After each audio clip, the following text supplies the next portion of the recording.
अस्सलाम वालेकुम नाज़रीन, द रिपोर्टर्स में मैं हूं आपका मेज़बान समी इब्राहिम। यहाँ इस्लामाबाद में मेरे साथ हैं जनाब साबिर शाकिर और लाहौर स्टूडियोज़ में मेरे साथ तशरीफ़ रखते हैं आरिफ अमीद भट्टी। अब एक नज़र आज की टॉप स्टोरीज पर।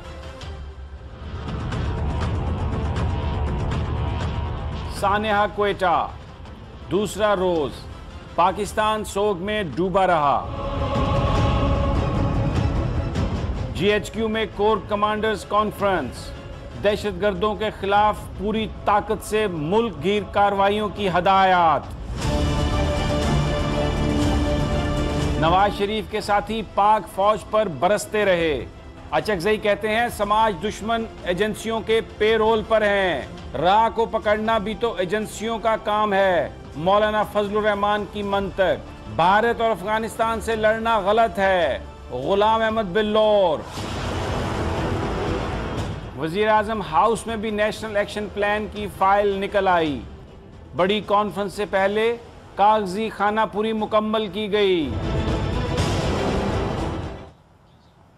आपने टॉप स्टोरी सुनी नाजरीन, लेकिन आज प्रोग्राम के आगाज़ में मैं ये बात कहना चाहता हूँ। सारा दिन आज हम कार्रवाइयाँ देखते रहे, पार्लिमान की कार्रवाई भी हमने देखी और जो मुझे समझ में आया आज पाकिस्तान की जो पार्लिमानी तारीख़ है उसका एक स्याह तरीन दिन था, इसलिए कि उस पार्लियामेंट में वहाँ जहाँ पाकिस्तान के अवाम के नुमाइंदे हैं, कोयटा में हमारे शहदा के लिए आज जब दुआ की जा रही थी तो उस वक्त जनाब महमूद खान अचकजई उन्होंने ये कहा कि वो ये दुआ इसमें वो शरीक नहीं होंगे। उन्होंने कहा कि अवानों का ये काम नहीं है कि यहाँ पर आप दुआएं करवाएं। उनका अपना एक तरीका था तनकीद का या सिस्टम पर बात करने का, लेकिन जिस अंदाज़ में उन्होंने ये सब कुछ किया उससे जो दिल दुखे हुए थे वो भी पहले से ज़्यादा दुख गए, इसलिए कि अचकजई कोई एक आम रुकन पार्लियामेंट नहीं है। अचकजई साहब के बारे में समझा जाता है कि वो नवाज शरीफ साहब के अल्फाज उनकी ज़बान से निकलते हैं, वो उनके साथी हैं। उनके भाई को बलूचिस्तान का गवर्नर बनाया गया और फिर जिस अंदाज में बाद में मौलाना फजलुर रहमान ने भी बात की, आगे चलकर वो बात करते हैं। लेकिन जो आज गुफ्तगू की अचकजई साहब ने, बिल्कुल उस तरह से गुफ्तगू की पाकिस्तान की एजेंसियों की, पाकिस्तान के फ़ौज के हवाले से। आगे चलकर हम प्रोग्राम में आपको जो अमेरिका कहता है वो शॉर्ट्स भी सुनवाएंगे, जो अफ़गानिस्तान कहता है वो शॉर्ट्स भी सुनवाएंगे और आपको बताएंगे कि नेक्सस क्या है। लेकिन सबसे पहले मैं साबिर आपकी तरफ आना चाहता हूँ। जो आज अचकजई साहब की बात है कि पाकिस्तान की जो एजेंसियाँ हैं उनके पेरोल पर समाज दुश्मन हैं और उन्होंने तो आज ये कह दिया है कि जनाब बिल्कुल भी ये जो पाकिस्तान की फ़ौज है, पाकिस्तान की एजेंसियाँ हैं, इनडायरेक्टली डायरेक्टली यही कहा कि वो सारी की सारी प्रॉक्सी वॉर में इन्वॉल्व हैं। ये भी कह दिया कि दोनों शरीफ इकट्ठे गए हैं। और जो आज उन्होंने गुफ्तगू की वो उससे तो बहुत सारे लोगों से आज मेरी बात हो रही थी, वो कह रहे थे कि do we really need this parliament. देखिए बात यह है कि कल भी मैंने बताया था, ये असल में सारे मुख्तलिफ़ चीज़ों को अगर आप मिला के देखें ना तो आपको बात समझ आ जाएगी कि किस प्लान पे अमल हो रहा है। मैंने आपको बताया था, कल टाइम नहीं था, अफ़गान सफ़ीर से महमूद खान अचकजई साहब मिलते हैं। अफ़गान सफ़ीर से उससे पहले अमरीकी सफ़ीर मिलते हैं, उसके बाद महमूद खान अचकजई साहब मिलते हैं और महमूद खान अचकजई सीधे प्राइम मिनिस्टर के पास जाते हैं। इस दौरान ये बैकडोर चैनल पे इनकी क्या बातचीत चल रही है, क्या नहीं चल रही, आप अंदाज़ा कर सकते हैं कि अशरफ गनी साहब का इंटरव्यू किया था पिछले दिनों सलीम साफ़ी साहब ने, उनकी गुफ्तगू सुन लें। मैं आपको, क्योंकि अब आपने ये जिक्र किया तो मैं आपको वो सारी चीज़ें मैं सुनवा देता हूँ, फिर हम उस पर भट्टी साहब फिर आपसे भी बात करेंगे। लेकिन सबसे पहले वो चीज़ें मैं सुनवा देता हूँ। सबसे पहले जो इस वक्त पाकिस्तान के अंदर सूरत हाल है, पाकिस्तान की फ़ौज के ऊपर जो तनकीद है, अमरीकी क्या कहते हैं। 4-5 दिन पहले अमेरिका में दफ्तर खारजा के तर्जमान ने एक सवाल के जवाब में जो बात कही, आपको वो सुनवाते हैं सबसे पहले। We've been very clear with the highest levels of the government of Pakistan that they must target all militant groups, and that includes those that target Pakistan's neighbors, and they must also close all safe havens. So I guess to put it briefly or summarize it, you know, they've made progress, they're going after groups, but selectively we need to see them go after all groups. And as I just said, even those groups that might not threaten Pakistan itself, but threaten its neighbors. ये कह रहे हैं mic toner के हम चाहते हैं पाकिस्तान को कि वो तमाम ग्रुप्स के खिलाफ कार्रवाई करे, और इस वक्त कार्रवाई तो हो रही है लेकिन ये सिलेक्टिव कार्रवाई हो रही है। अब मैं आपको सुनाता हूँ गुफ्तगू अफगान सदर अशरफ गनी की, जो उन्होंने जियो में हमारे दोस्त सलीम साफ़ी को इंटरव्यू देते हुए बात की। ये भी चंद रोज पहले की बात है। जी प्रोड्यूसर साहब। There is sanctuary. Can anybody deny that there are Taliban officers in Quetta? You go and interview with them. If you want addresses, I'll give you all the addresses. Of course I can give you the addresses. They're openly recruiting. They're financed. They're logistic supplies. And sanctuary is against international rules. जो बात कह रहे थे America के दफ्तर खारजा के तर्जमान, वही बात कह रहे हैं अशरफ गनी साहब। अब मैं आपको मौलाना फजलुर रहमान साहब की बात सुनाता हूं, जो आज उन्होंने गुफ्तगू की, जो कश्मीर के हवाले से कश्मीर कमेटी के चेयरमैन हैं, बात करते हुए शर्मा जाते हैं, अल्फाज उनके मुंह से नहीं निकलते, और जिस वक्त कश्मीर पे जुल्म हो रहा है, कश्मीर में आज भी वो कश्मीर पर बात करना मुनासिब नहीं समझते, गायब हो जाते हैं। लेकिन यहाँ पर वो क्या फरमाते हैं, आइए ज़रा आपको वो सुनवा दें। बात यह है कि रॉ का रास्ता कौन रोकेगा पाकिस्तान में? मैं रोकूंगा, अचकज़ई रोकेगा, नवाज शरीफ रोकेगा, उसको भी तो जाहिर है कि हमारी एजेंसी ने रोकना है ना। तो एजेंसियां क्यों बार बार रुक जाती हैं और हम बरीज़िम्मा हो जाते हैं? जिस वक्त हमारे ज़बान पर रॉ का लफ्ज़ आता है तो बस ख़त्म हो जाती है बात। इसका माना यह है कि हम बरीज़िम्मा हो गए, इससे बरीज़िम्मा नहीं हुआ जा सकता। जी अचकज़ई साहब की हमने गुफ्तगू से इस प्रोग्राम का आगाज़ किया था। आज वो कौमी असम्बली में बोले, लेकिन उनकी जो गुफ्तगू थी उसके हवाले से हुकूमत क्या सोचती है, हमने कौमी असम्बली के अंदर उनकी की गई तकरीर का जो फुटेज थी, जो उसकी वो हासिल करने की कोशिश की, तो आप यकीन करें वो हमें किसी ने नहीं दी। जो इदारे वहाँ पर कवरेज के लिए जिनकी इजाज़त होती है, उन्होंने कहा कि जनाब आपका मकसद आप तो दिखाना चाहते हैं वो आप दिखा देंगे, लेकिन इससे हमारी नौकरियां ख़तरे में पड़ जाएंगी। हमें अचकज़ई साहब की वो इतनी, पता नहीं उसमें कौन से ऐसे अल्फाज थे कि वो सरकारी इदारे इस्लामाबाद के यहाँ पे जो इन्फॉर्मेशन के हैं वो शर्मा रहे थे, वो अपने लिए इसको बेइज्जती का बायस समझ रहे थे कि वो अचकज़ई साहब की वो तकरीर दें। उस तकरीर में उन्होंने जो कहा वो कंटेंट हमने आपको बता दिया, लेकिन मैं आपको यहाँ पर एक गुफ्तगू सुनाना चाहता हूँ एक और अब्दुल राज़िक साहब की, जो अफ्तान में बॉर्डर सिक्योरिटी के ऑफिसर हैं। अचकज़ई साहब उनसे हमेशा मिलते हैं, उनके करीबी साथी हैं। आप वेबसाइट पर जाएँ तो उनके साथ तस्वीर भी आपको आ जाएंगी। वो पाकिस्तान और पंजाब के बारे में क्या गुफ्तगू फरमाते हैं, आइए आपको मैं वो सुनवा दूँ। ये अब्दुल राज़िक साहब।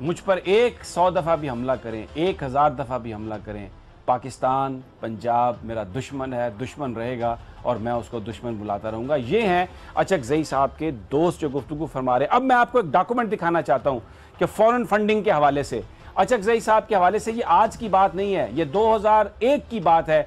एक डॉक्यूमेंट अगर प्रोड्यूसर साहब दिखा सकें, $10 लाख उनके अफगान इंटेलिजेंस और ईरानियन इंटेलिजेंस के साथ ये सबूत हैं।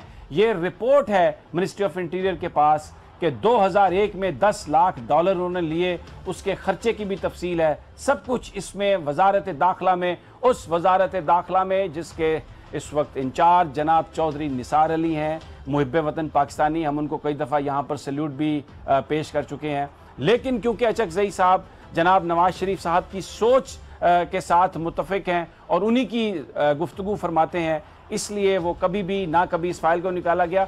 एक ये ऐसा डॉक्यूमेंट नहीं है, सैकड़ों के हिसाब से, दर्जनों के हिसाब से डॉक्यूमेंट्स मौजूद हैं अचकज़ई साहब के बारे में। उनके जो बैरूनी ताल्लुकात हैं अफ़गानिस्तान में, भारत के साथ जो उनके ताल्लुकात हैं उसके बारे में, और जिस अंदाज में आके वो पाकिस्तान की फ़ौज को गाली निकालते हैं, पाकिस्तान के एस्टेब्लिशमेंट को गालियां निकालते हैं और फिर इस पर फ़ख्र महसूस करते हैं, और नवाज शरीफ साहब जिस तरह उनकी पजीराई करते हैं, वो एक ऐसा सवाल है जिस पर पाकिस्तान के इदारे भी शायद मुझे नहीं समझ आते क्यों नहीं सोच रहे, पाकिस्तान की अदलिया क्यों नहीं इस हवाले से सोच रही। मेरे नज़दीक तो आज ये पाकिस्तान की पार्लिमानी तारीख का स्याह तरीन दिन था, जिसमें जब कोयटा में शहीद होने वाले हमारे भाइयों के लिए दुआ का वक्त आया, तो अचकज़ई साहब जिस सूबे में उन्होंने अपने भाई को गवर्नर बनाया हुआ है, उन्होंने उनके लिए दुआ से इनकार कर दिया। साबिर, अब आप बात करें सारी, मैंने ये जो एक नेक्सस मैंने आपको बताया कि पूरा इस वक्त दुनिया, भारत, अफगानिस्तान, अमेरिका पाकिस्तान की फौज के पीछे है, पाकिस्तान के टुकड़े करने के दरपे हैं, क्योंकि पाकिस्तान के पास न्यूक्लियर बॉम्ब्स हैं। और ये जो लोग हैं इस तरह के जो गुफ्तगू कर रहे हैं, ये प्राइम मिनिस्टर साहब के साथी हैं दोनों। फजलुर रहमान साहब नवाज शरीफ साहब के साथी, उनके अलाई, और अचकजई साहब उनके साथी और उनके अलाई। अगर ये नवाज शरीफ साहब की सोच नहीं है तो वो क्यों अपने इन साथियों से अपने आप को अलहदा नहीं करते? उनको हुकूमत बनाने के लिए किसी के इत्तेहाद या ताउन की ज़रूरत नहीं है। एक बात तो ज़हन में रखें कि पहले मैं बता दूं कि आपको बताया कि ये सिर्फ महमूद खान अचकजई साहब अकेले नहीं हैं, ये बाकायदा एक प्लान है। उस प्लान के मुताबिक वो आगे बढ़ रहे हैं। वो अफ़गान सफ़ीर से मुलाकात करते हैं, उनसे हिदायत लेते हैं। अफ़गान सफ़ीर से अमरीकी सफ़ीर मिलता है, फिर इंडियन हाई कमिश्नर इनसे मिलते हैं, डिप्लोमेट्स आपस में। अफ़गानिस्तान, अमेरिका और भारत, ये तीनों ममालिक आजकल इस्लामाबाद में बहुत ज़्यादा क्लोज़ हैं। उसके बाद अशरफ गनी साहब की हमने शॉर्ट सुनवा दिए। वाशिंगटन से फिर वही आवाज़ आती है, और ये अचकजई साहब ने कुछ अर्सा पहले डेमरल्ड लाइन का भी इशू खड़ा किया था। और जब पाकिस्तान ने अनाउंस किया कि अफ़गान महाजरीन वापस जाने चाहिए, वो अफ़गान महाजरीन जो कि क्रिमिनल एक्टिविटीज़ में मुलव्वस हैं, जो NDS और रॉ जिनको इस्तेमाल कर रही है, वो साउथ पंजाब में भी हैं, वो कराची में भी है, उनको तो उस पर भी महमूद खान अचकजई साहब की वही आवाज़ थी जो काबुल से आई, जो दिल्ली से आई, जो वाशिंगटन से आई, जो यूरोप से आई, कि जनाब इनको आप ना भेजें यहाँ से। उसकी वजह यह है कि ये जब सब लोग चले जाएंगे उसके बाद इनका नेटवर्क टूटेगा। कलभूषण की वजह से बहुत बड़ा नेटवर्क टूट गया है। एक और बात मैं आपको बता दूँ कि ये सारी जो एक ही तरह की बोली क्यों बोल रहे हैं, और ख़ास तौर पर इस वक्त क्यों बोल रहे हैं। अमरीका और वाशिंगटन, दिल्ली और काबुल, ये तीनों चाहते हैं कि नवाज शरीफ साहब यहाँ कंटिन्यू करें, और रहील शरीफ साहब और उनके लाइक माइंडेड जितने भी जर्नैल हैं वो रुखसत हों, तो हर सूरत में रुखसत हों।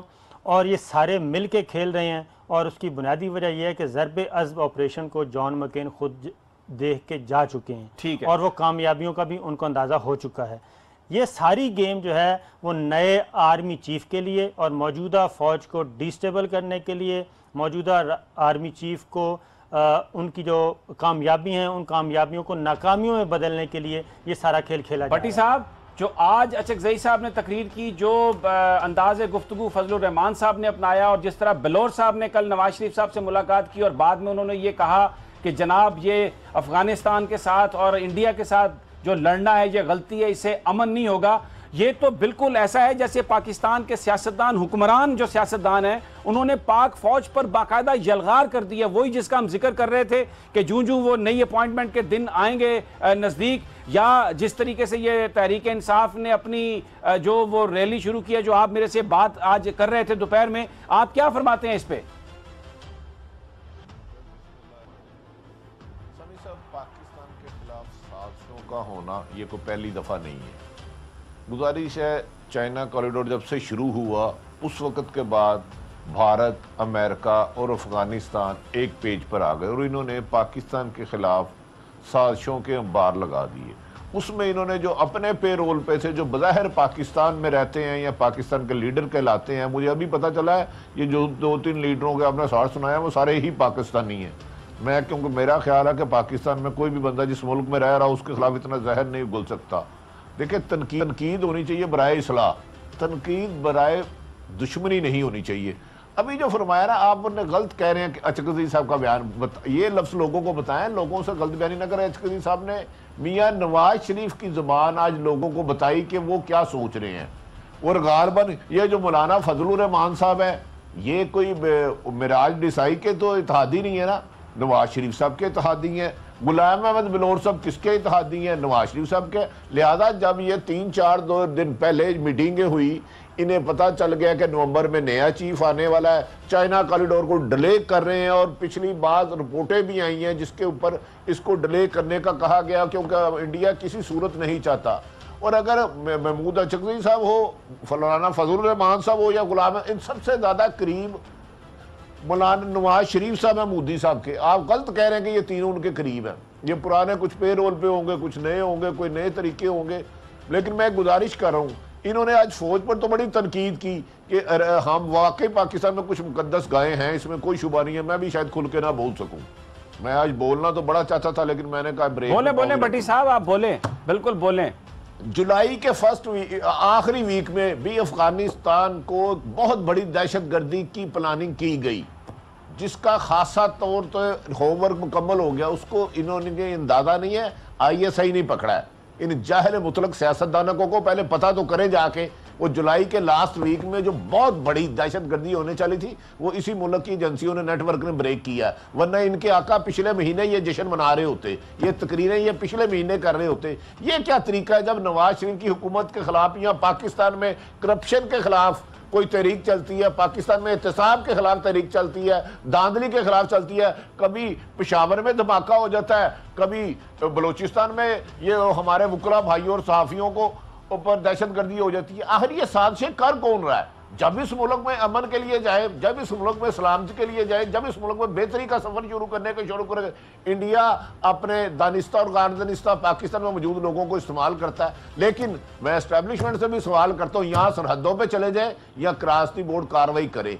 इस तरह ये जो जहर उगल रहे हैं, याद रख लें, जब कोई मुल्क अपने मुल्क की ही फौज को कमजोर करता है तो उस मुल्क में दूसरी फौजें आया करती हैं, दुश्मन मुल्क की फौजें खुदा न खास्ता आ जाया करती हैं। तो मेरा ख्याल है जमहूरियत को रहना चाहिए, लेकिन जमहूरियत को पाकिस्तान को खत्म करने की इजाजत नहीं देनी चाहिए। ठीक है, मैं भट्टी साहब, बड़ी आपने अपनी गुफ्तगू में इंपॉर्टेंट बात कही है कि जो पिछला धरना था उसके खात्मे के उस वक्त किया गया, वो ख़त्म उस वक्त हुआ जिस वक्त APS में आर्मी पब्लिक स्कूल में एक बहुत बड़ा अंदोनाक वाक़या हुआ जिसमें हमारे बच्चों को शहीद किया गया। उसके बाद फिर वो धरना ख़त्म हुआ और अब तहरीक इंसाफ फिर एक एहतसाब के नाम पर उन्होंने तहरीक शुरू की है, क्योंकि नवाज शरीफ साहब का रकम बनाने का बहुत बड़ा स्कैंडल मंजर आम पर आया और वो पाकिस्तान से नहीं आया, अमेरिका से आया, पनामा लीक्स की सूरत में। तो फिर जैसे ही ये इज्तिमात शुरू हुए तो एक इंतहाई खौफनाक और अफसोसनाक वाक़या हुआ बलूचिस्तान में। क्या जो पाकिस्तान से बाहर नवाज शरीफ साहब के दोस्त हैं उस वक्त आके ऐसी सूरत हाल पैदा करने में मावनत करते हैं कि जिससे लोगों की तवज्जो हट जाए या मुल्क में खौफ और हरास पैदा हो जाए? बड़ा अहम नुक्ता है। साबिर शाकिर से इस पर बात करेंगे और इसके अलावा कुछ मजीद तफसीलात के क्या होने जा रहा है, आज GHQ में क्या हुआ, प्राइम मिनिस्टर में क्या हुआ, लेकिन सब ये मुख्तसर से वक्फे के बाद।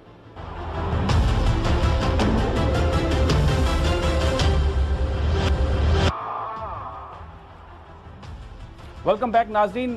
जो आज तकारीर हुई, जो हमने पहले भी आपको सुनवाई है, उसमें ये जो कुछ हुआ क्वेटा में उसकी नाकामी का जो मलबा है सारा वो डाल दिया गया है पाकिस्तान की एजेंसियों पर, और बजाय इसके कि जिस एजेंसी ने ये काम करवाया उसका नाम लिया जाता, पाकिस्तान की एजेंसियों का नाम लिया जा रहा है। लेकिन एक और बड़ी अहम बात, कल भी हमने आपको ये एक शॉर्ट सुनवाया था, मैं आज फिर आप लोगों की मेमोरीज़ को रिफ़्रेश करने के लिए वो शॉर्ट सुनवाना चाहता हूँ, जो बलूचिस्तान में उस सिविल हॉस्पिटल के MS ने वहाँ की जो सिक्योरिटी की सूरत हाल है उसके बारे में जो गुफ्तगू की थी।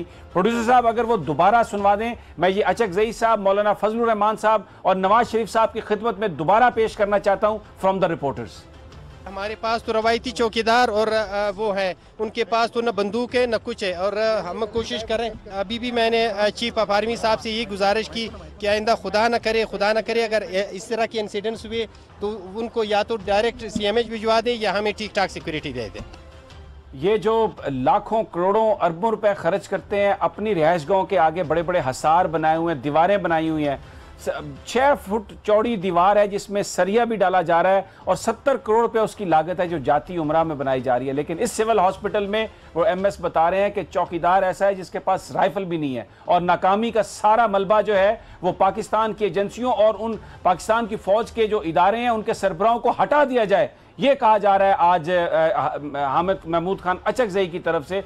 तो साबिर, ये जो सिक्योरिटी देना जिनका काम है वो सिक्योरिटी देते नहीं। इसमें ये जो कल जो कोयटा में जो वाकया हुआ सिविल हॉस्पिटल के अंदर, उससे बचत हो सकती थी अगर वहां पर सिक्योरिटी का बंदोबस्त होता, अगर सूबाई हुकूमत, अगर वफाकी हुकूमत नेशनल एक्शन प्लान के तहत अगर वहां पर सिक्योरिटी प्रोवाइड आम आदमी के लिए की गई होती, प्रोटोकॉल और VIPs पर ये दर्जनों सैकड़ों लोग ना होते तो वो लोग बच सकते थे। मेरे नज़दीक उन हलाकतों का, उन शहादतों का, उनकी मौत के जिम्मेदार मुस्लिम लीग नून की हुकूमत और जो सूबाई हुकूमत है वो है। देखें, एक तो मैं बता दूं कि कोयटा का इंसिडेंट, कोयटा की जगह का इंतखाब क्यों किया गया, उसमें अशरफ गनी साहब ने ख़ास तौर पे कोयटा का जिक्र किया था कि कोयटा में ये सब कुछ हो रहा है, बलूचिस्तान में ये सब कुछ हो रहा है। वो इस्टेब्लिश करना चाहते थे कि हम सच्चे हैं, और मैं बता चुका हूँ कि इंडिया और अफ़गानिस्तान और पीछे इनका बड़ा मास्टरमाइंड जो है वो शामिल है। एक और चीज़ समझ नहीं आती कि इकबाल पार्क का वाक़या हुआ तो उस वक्त भी प्राइम मिनिस्टर हरकत में नहीं आए, और APS का वाक़या हुआ तो फ़ौरन हरकत में आए, चले गए। उस दौरान एक और हादसा हुआ बड़ा, वो मेरे जहन से नहीं है, उस वक्त भी प्राइम मिनिस्टर हरकत में नहीं आए थे। यूनिवर्सिटी में उस वक्त भी वो बाहर थे और अपना विज़िट भी शॉर्ट नहीं किया था, बिजनेस फोरम पे गए थे गालिबन स्विट्ज़रलैंड। ये वाला वाक़या होता है तो वो फ़ौरन चले जाते हैं।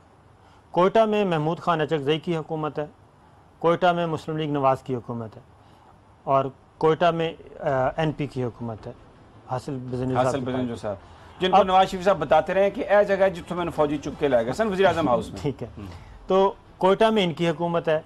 वहाँ के जो वज़ीर आला सनाउल्लाह ज़हरी हैं वो बबांगे दुहल कह रहे हैं कि रॉ इसमें इन्वॉल्व है। वहाँ के जो होम मिनिस्टर हैं बुगटी, वो भी ये कह रहे हैं कि यहाँ पे रॉ इन्वॉल्व है। अब महमूद खान अचकज़ई साहब अमेरिका की, अफ़गानिस्तान की और इंडिया की ज़ुबान बोल रहे हैं ये, और फिर वो प्राइम मिनिस्टर। हाँ, एक बात मुझे जहन से निकल गई कि वो अफ़गान सफ़ीर से मुलाकात के फ़ौरन बाद, अफ़गान सफ़ीर अमरीकी सफ़ीर की मुलाकात होती है, फिर वो अचकज़ई साहब मिलते हैं, वो सीधे जाते हैं प्राइम मिनिस्टर के पास, उनको जाके सारी रिपोर्ट पेश करते हैं। हो क्या रहा है? हो ये रहा है कि बैकडोर चैनल पे सारी खारजा पॉलिसी ज़ाती जो चैनल है ना उस पर चलाया जा रहा है। इंडिया के साथ भी ज़ाती चैनल पे चल रही है, अफ़गानिस्तान के साथ भी ज़ाती चैनल पे चल रही है, अमेरिका के साथ भी ज़ाती चैनल पे चल रही है, और दफ्तर खारजा इस मामले में बिल्कुल एक डाक खाने का काम कर रहा है। ये सारी चीज़ें जब हो रही हैं तो समझ नहीं आती कि जब धरना था उस वक्त APS करवाया गया और वो बेल आउट पैकेज साबित हुआ मुस्लिम लीग नवाज़ के लिए। बेल आउट पैकेज, आप समझते हैं बेल आउट पैकेज क्या होता है? और उसके बाद ये कोयटा वाक़या होता है तो इसको भी बेल आउट पैकेज के तौर पे लिया जा रहा है, क्योंकि जाहिर है ताहिर कादिर साहब ने चंद दिनों के लिए तारीख मौखर कर दी है, पॉलिटिकल एक्टिविटी रुक गई है, पीपल्स पार्टी हरकत में आ रही है, बाकी अपोजिशन जमातें आ रही हैं, तो उनका जो फौरी गोल है वो तो अचीव हो गया, क्योंकि इमरान खान ने भी मौखर कर दी है 1 हफ्ते के लिए, ताहिर कादरी साहब ने मौखर कर दी है। अब उसके बाद नई स्ट्रेटेजी आई। ठीक है भट्टी साहब, कुछ लोगों से मेरी बात हुई, उन्होंने जिस तरह ये साबिर शाकिर बात कह रहे हैं, उन्होंने कहा कि ये बात खारिज से इम्कान नहीं है कि इस वक्त जो ये सारा स्ट्रक्चर बनाया गया और जिस तरीके से पाकिस्तान की फ़ौज की बैशिंग की जा रही है, ये जो सारे वाक़यात हैं जो कराची में पहले वाक़यात हुए, ये जो वाक़यात हुए, ये अब इस मौके पर बिल्कुल पाकिस्तान की फ़ौज को मुकम्मल तौर पर उसको जिसे कहते हैं ना नम करने के लिए, उनको बिल्कुल एक मफलूज करने के लिए ये सारा कुछ किया जा रहा है। सभी सब गुजारिश है, मेरे से तो ज़्यादा काबल जहल मुतलक है जिसने कभी ना दीन की तालीम ली है ना एजुकेशन की ली है। हर अंधे को नज़र आ रहा है कि इस सारी साजिशों के पीछे इंडिया है, इस सारी साजिशों के पीछे CPEC को रोकना है। लेकिन मेरे जैसे जाहल मुतलक बोल रहा है आपकी इस्टेब्लिशमेंट सो रही है क्या? फिर आप मुझे राका जंड कह के मुझे भी पकड़वा देंगे। वो क्यों नहीं अपना रोल प्ले करते? यहाँ ठीक है, इंडियन के दरिंदों को, इंडिया के गद्दारों को कहो जो मर्जी करे वो पाकिस्तान में, हमारी नई नस्लें तबाह कर दे, हमें निस्तो नाबूद कर दे, ना बोले ये बोलना तो एक दफा रोल अदा करे। मतलब है दुनिया के हर आदमी को पता है कि इसके पीछे जब भी नवाज शरीफ की हुकूमत को खतरा होता है, कभी इंडिया सरहदों पर बमबारी शुरू कर देता है, कभी पानी छोड़ देता है, कभी ब्लास्ट करा देता है। तो क्या हमारी फौज सोई हुई है? हमारी एस्टेब्लिशमेंट को कुछ नहीं नजर आ रहा कि ये महमूद किसकी जुबान बोल रहे हैं? ये गुलाम अहमद बलोरू और उनकी पार्टी इनके ताने बाने कहाँ बुनते हैं? क्या हमें मारने मरवाने के लिए रखा हुआ है? हमारे साथ तो जो हुकूमत ने करना है वो कर ही रही है, करती रहेगी। जब अल्लाह से ये ज्यादा मजबूत होंगे हम इनसे माफी मांग लेंगे, लेकिन एस्टेब्लिशमेंट को क्या कमजोरी है इनकी? ठीक है, इनके वीक पॉइंट है। भट्टी साहब, हमें अली जफर साहब ने ज्वाइन कर लिया है टेलीफोन लाइन पर। वो सुप्रीम कोर्ट बार एसोसिएशन के प्रेसिडेंट भी हैं और बड़ा रोल है, क्योंकि इस वक्त जो सूरत हाल है उसमें कानूनी तौर पर इससे कैसे निपटा जाए और हमारी जो वकला बरादरी है, हमारे सिविल सोसाइटी, वो किस तरफ जा रही है, ये जानना निहायत ज़रूरी है। अली जफ़र हमारे साथ हैं। अस्सलाम वालेकुम जनाब अली साहब। जी वालेकुम सलाम जी। अली जफ़र साहब, इस वक्त अब बात कर रहे हैं पाकिस्तान की जो सूरत हाल है, जिस तरीके से यहाँ पर ब्लास्ट हो रहे हैं और सिक्योरिटी की सूरत हाल है। एक्चुअली जो इदारे, सिविल इदारे, अब ये वाक़या सिविल हॉस्पिटल में हुआ, वहाँ पर जो सिक्योरिटी का आलम था, ऐसा लग रहा है कि पैरालिसिस का शिकार है। इस सारी सूरत हाल में आपकी बार ने 3 दिन के लिए तो एहतजाज और 7 दिन का सोग एक बड़ा भरपूर, और इसके अलावा आपने नए लाएअमल का भी कहा है कि हम ऐलान करेंगे। किस तरह से देखते हैं, क्या होना चाहिए इसका, मुल्क हमारा कानूनी तौर पर किस तरीके हमें जाना चाहिए? कि मैंने आज रेजोल्यूशन, इनफैक्ट आज सेनेट वाले भी आए थे हमें मिलने, उनके सामने भी, और जो हमने स्ट्रेटजी बनाई है इस मीटिंग के बाद, उसमें भी हमने फैसला ये किया है कि एक चीज़ तो हमारी डिमांड इमीडिएट है जो बिनी फौरन होनी है, और वो ये है कि जितने सॉफ्ट टारगेट्स हैं जिसमें कोर्ट भी आ जाता है, अस्पताल भी आ जाते हैं, स्कूल्स भी आ जाते हैं, ये हुकूमत की चूँकि रिस्पॉन्सिबिलिटी है, इसलिए उनके इंतजामात और उनके जो प्रिकॉशनरी मेजर्स हैं, हमारे से इंटीरियर मिनिस्टर जो हैं उनको स्ट्रेटजी डिस्कस करनी चाहिए, हमारी जो उसमें रिकमेंडेशंस हैं वो लेनी पड़ेंगी, और उसके बाद उसकी इमीडिएट उसकी इम्प्लीमेंटेशन उसकी हमने डिमांड की है कि इन जो सॉफ्ट टारगेट्स हैं इनकी प्रोटेक्शन करना अली जफर साहब पिछले 3 साल से ये हुकूमत में हैं, करोड़ों अरबों रुपए ये खर्च कर चुके हैं, और आप फिर उनके पास जा रहे हैं। यहाँ पर तो बात ये हो रही है जिस अंदाज में आज कौमी असम्बली में पाकिस्तान के इदारों, पाकिस्तान की फौज पर बात की गई है, और वो लोग उस हुक्मरान हैं, उस बलोचिस्तान का चीफ मिनिस्टर कह रहा है कि रा इसमें इन्वॉल्व है, और ये जो वफाकी हुकूमत के साथी हैं ये कह रहे हैं कि जनाब रा इसमें इन्वॉल्व नहीं है, और पाक फौज पर तनकीद कर रहे हैं। तो मैं आपसे ये जानना चाहता हूं कि पाकिस्तान के ऐसे मौके पर इदारों पर तनकीद, पाकिस्तान की फौज को तनकीद का निशाना बनाना, क्या ये किसी आइन की खिलाफ वर्जी नहीं है? बार इस पे नोटिस नहीं लेगी? क्या सुप्रीम कोर्ट को इस पे नोटिस नहीं लेना चाहिए? जी, बार ने तो बड़ा क्लियरली कह दिया जी कि इस वक्त अगर कोई ब्लेम गेम खेल रहा है या कोई अपना किसी के ऊपर इल्जाम तराशी कर रहा है तो ये बिल्कुल गलत वक्त है। ये चीज, इसी चीज ने हमें इस मौके पे पहुंचाया है, क्योंकि सारे पॉलिटिकल या अपनी रीजनल गेम स्कोरिंग करते रहते हैं। इस वक्त सिर्फ और सिर्फ एक चीज की जरूरत है, और वो है इत्तेहाद। और इत्तेहाद करने के लिए आपको रियासत को बचाना है, क्योंकि खतरा रियासत को है। इसलिए इस वक्त जो कोई पॉइंट स्कोरिंग का बात नहीं है, इस वक्त किसी तनकीद की बात नहीं है, इस वक्त ये भी हमें जानने की जरूरत नहीं है किसकी गलती थी या किसकी गलती नहीं थी या कौन इन्वॉल्व है। इस वक्त सिर्फ और सिर्फ हमें जाने बचानी है। अली जफर साहब, ये बताएं कि आपने कहा कि रियासत को बचाना है और इत्तेहाद की ज़रूरत है। आज अपोजिशन भी और हुकूमत भी, पार्लियामेंट में हुकूमती अरकान ने भी ये कहा कि हम हालत जंग में हैं, अपोजिशन अरकान ने भी कहा हम हालत जंग में हैं, दीगर इदारे काम नहीं कर रहे। तो आर्टिकल 245 है, वो आइन में किस लिए रखा हुआ है? उसको एक्टिवेट सिर्फ प्राइम मिनिस्टर की एडवाइस पे किया जा सकता है, या सुप्रीम कोर्ट में भी कोई जाए तो वो एक्टिवेट हो जाएगा? नहीं, ये जो इमरजेंसी प्रोविजंस हैं या जो, और एक प्रोविजन नहीं है, मैंने उस दिन 7 डिफरेंट आर्टिकल्स आइन के गिनवाए थे। 7 डिफरेंट तरीके हैं, मुख्तलिफ तरीके हैं जिसके तहत इस चीज से कानूनी तौर पे निपटा जा सकता है आइन के अंदर रहते हुए।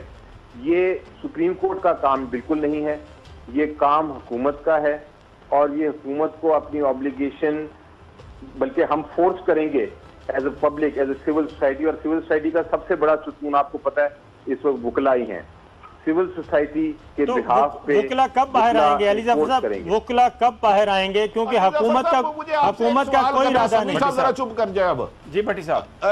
अली जफर साहब बता दें, हुकूमत की जानो माल, अवाम की जानो माल की हिफाजत किसकी जिम्मेदारी है? मुझे सिर्फ मेरी रहनुमाई फरमाएं आप। बहुत, मैं वैसे भी आपको बड़ा सुनता हूँ। अवाम की जानो माल की हिफाजत किसकी जिम्मेदारी है?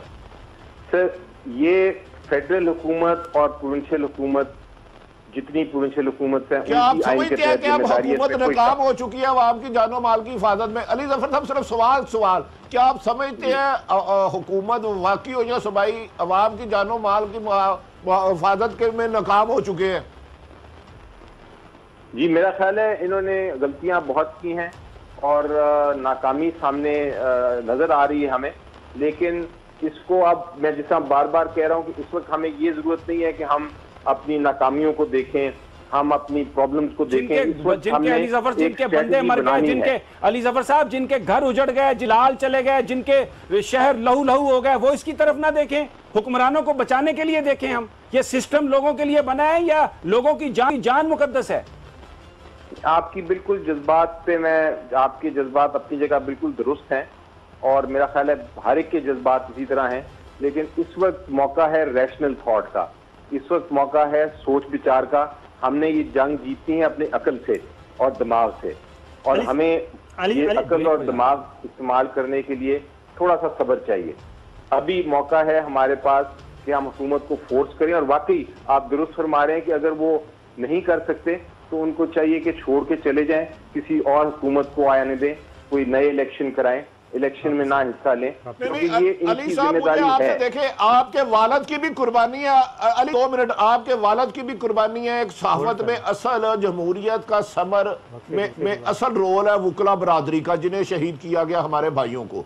सारे सियासतदान भाग गए थे, लेकिन जो हुकूमत अवाम की जानो माल की हिफाजत नहीं कर सकती, जो आम लोगों को कत्लो गारत की जिम्मेदार है, क्या उन लोगों को हुकूमत करने का इख्तियार है कि नहीं है? सिर्फ हाँ या ना में जवाब दे, जो आप बेहतर समझते हैं। जो जानो माल में हिफाजत नहीं कर सकती, टोटल नाकाम हो चुकी है, उन्हें हुकूमत करने का हक है कि नहीं? अली साहब, आज कौम आपसे पूछ रही है, जवाब तो देने आपसे जवाब तो देने दे, अब सुन लेना। नहीं, बिल्कुल आप दुरुस्त फरमा रहे हैं, क्योंकि मॉरली मेरा ख्याल है कोई हक नहीं होता किसी भी हुकूमत का किसी भी मुल्क में जो कि कंसिस्टेंटली जान और माल अपनी सिटीजन्स का उनका ख्याल ना रख सके। वो मॉरली उनके पास कोई ग्राउंड नहीं रहती, इसमें कोई शक नहीं है। लेकिन जिस तरह मैं बार बार अच्छा अली साहब, आप हमारे साथ ही, अगर अली जफर साहब मैं थोड़ा सा रोक रहा हूं आपको, मुझे एक ब्रेक पे छोटा सा वक्त है, आप हमारे साथ ही रहिए। बड़ा अहम ये टॉपिक है, अहम इशू है, आवाम की जिंदगी से मुतल्लक गुफ्तगू जारी रखते हैं मुख्तसर से वक्फे के बाद।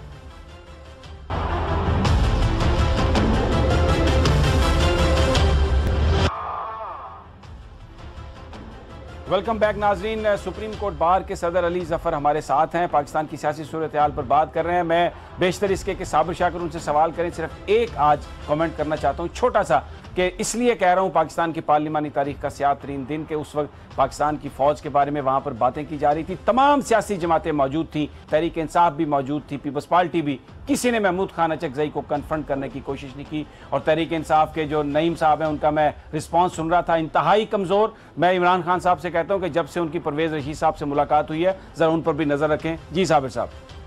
अली जफर साहब, आपने कहा कि हुकूमत नाकाम हो चुकी है, आर्टिकल 245 को सिवाय हुकूमत के प्राइम मिनिस्टर के कोई एक्टिवेट नहीं कर सकता, तो इस सिलसिले में इस बहरान से निकालने के लिए वकला बिरादरी क्या कर सकती है और उसको क्या करना चाहिए आउट ऑफ द वे? देखिए जी, हमने 3-4 डिमांड तो इनके सामने रखी हैं, और मेरा ख्याल है अगर ये नहीं इनको मानते तो फिर हमें कोई और एक्शन लेना पड़ेगा। हमने पहली डिमांड ये की थी कि सॉफ्ट टारगेट्स को ये जो हैं प्रिकॉशनरी मेजर्स लें, सिक्योरिटी मेजर्स लें और उनको सिक्योर करें। नंबर 2 हमने कहा था कि जो चीफ ऑफ आर्मी स्टाफ ने ये जो शुरू किया है ऑपरेशन कोम्बिंग ऑपरेशन, इसको सारे इसकी कोई खिलाफ वर्जी ना करे, इसको सारे सपोर्ट करें। ये पॉसिबल नहीं है, पूरे पाकिस्तान में चलाएं। नहीं, आप पाकिस्तान से मतलब आप पंजाब में भी चलाएं, तो फिर आप खुल के ये क्यों नहीं कहते कि पंजाब में कॉम्बिंग ऑपरेशन की इजाजत दें नवाज शरीफ और शहबाज शरीफ? मैं बिल्कुल ये कहता हूं, और हमने ये आज डिमांड की है कि ये जो कॉम्बिंग ऑपरेशन है ये पूरे पाकिस्तान में चलना चाहिए, कोई नो गो एरिया नहीं होना चाहिए। ये साउथ ऑफ पंजाब में भी चले, ये कराची में भी चले, ये बलूचिस्तान केपी के हर जगह चले, क्योंकि कॉम्बिंग ऑपरेशन में उसको जब तक आप कंप्लीट नहीं करते आप ये अली साहब ये बताएं, तीसरी चीज ये बताएं कि क्या इस वक्त हालात ऐसे हैं कि 245 को लागू किया जाए और मुल्क भर में इमरजेंसी नाफिज करके गर्दी के खिलाफ एक मुल्कगीर ऑपरेशन किया जाए?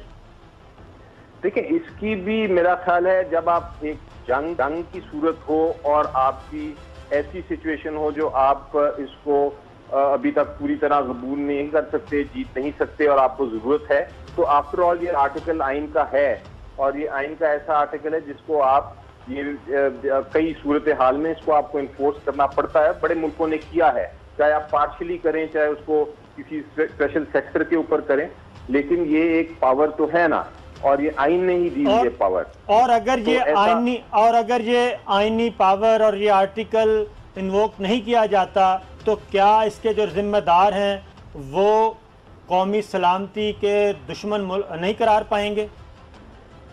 देखें, ये तो आपकी बिल्कुल बात सही है कि ये तो हिस्ट्री जज करेगी कि क्यों नहीं किया और क्या नहीं किया, लेकिन आप इस वक्त बिल्कुल तबसरा भी कर सकते हैं कि क्या होना चाहिए क्या नहीं होना चाहिए, लेकिन इसका फैसला एक्चुअली आपकी अवाम ने करना है। जब हम फैसला करेंगे, मैं आपसे एक कि सवाल ये होना करना चाह रहा हूँ, चाहिए, तो क्योंकि फिर आप आईनी हुक्मरानों माहिर को हैं, ये मैं अपनी इसलाह भी चाह रहा हूँ। ये बता दें हुकूमतें नाकाम हो जाए, अवाम की जानो माल की हिफाजत ना कर पाए, लॉ अदारे तमाम तबाह हो जाए, क्या आइन में कोई ऐसी गुंजाइश है कि सुप्रीम कोई वकील को उधर हाई कोर्ट सुप्रीम कोर्ट जा सकते हैं कि जनाब ये हुकूमत नाअहल हो गई है, इन्हें घर भेजा जाए? कोई आइन कानून कहता है पाकिस्तान का? एक आर्टिकल होता था आइन में, आपको याद है, ये इस्तेमाल भी बहुत बार हुआ, उसको कहते थे सेफ्टी वॉल। और वो आर्टिकल ये था कि जब हुकूमत किसी आइन के तकाजे ना पूरे कर सके, नाकाम हो जाए, तो प्रेसिडेंट हुकूमत को भेज के नए इलेक्शन करा सकता था। वो तो क्या अली जफर जाएंगे कोर्ट में? क्या अली जफर इस 20 करोड़ आवाम की खातर कोर्ट में जाएंगे कि हुकूमत जानो माल की हिफाजत में नाकाम हो चुकी है, इनकी जगह कोई न्यूट्रल सेटअप लाया जाए? देखिए, जब अगर हमने फैसला किया कि अली जफर सन ऑफ जफर अली नहीं, बिल्कुल आप देखें कि अगर हमने ये फैसला किया कि आईनी तौर पे हम जा सकते हैं और ये हमारा कानूनी हक है, तो फिर बिल्कुल जरूर क्यों नहीं एक्सरसाइज करेंगे। लेकिन आइन के तहत इस वक्त किसी किस्म की ये जो, मुझे सिर्फ ये बता दें अली जफर, और कितनी लाशें चाहिए सुप्रीम कोर्ट में जाने के लिए? कितना खून और सड़कों पर बहेगा तो यहां पर जमीर जागेगा और आप सुप्रीम कोर्ट में जाएंगे या इस पावर को इन्वोक करेंगे? देखें, ये तो हमने मैं तो दुआ मांगता हूं कि कोई एक खून भी ना आगे हमारा जाया हो और कोई भी यहाँ शहादत इस किस्म के दहशत गर्दों को बल्कि हम मिटा दें, ख़त्म कर दें। मेरी तो ये दुआ है, क्योंकि जो मैंने जो कुछ देखा, जो कुछ सुना और जो मैं कल देखने जा रहा हूँ दोबारा कोयटा में, ये सारी चीज़ें ऐसी हैं जो मकसद है खौफ खुदा उनको नहीं है, दहशत गर्दों को, उनको किसी किस्म के इंसान ही नहीं है। मेरा बहुत बहुत शुक्रिया अली जफर, हमारे पास टाइम खत्म हो गया। आरिफ हमीद भट्टिया आपका भी बहुत शुक्रिया और साबिर शाकिर आपका भी बहुत शुक्रिया। अली जफर तो कह रहे थे कि खौफ खुदा हो उन दहशत गर्दों को, मैं कहता हूँ कि खौफ खुदा इन हुक्मरानों को जो सिर्फ अपनी हिफाजत का और अपने मुनाफे का, अपनी दौलत का ना सोचें और पाकिस्तान के गरीब आवाम का सोचें। और काश अल्लाह ताला हदायत दे और हिम्मत दे कि आइन के अंदर जो आर्टिकल्स हैं उनको इन्वोक करके पाकिस्तान के लोगों को सिक्योरिटी फराहम की जाए। नाज़रीन, ये था आज का रिपोर्टर, कल फिर मुलाकात होगी, इजाज़त दीजिए, अल्लाह निगहबान।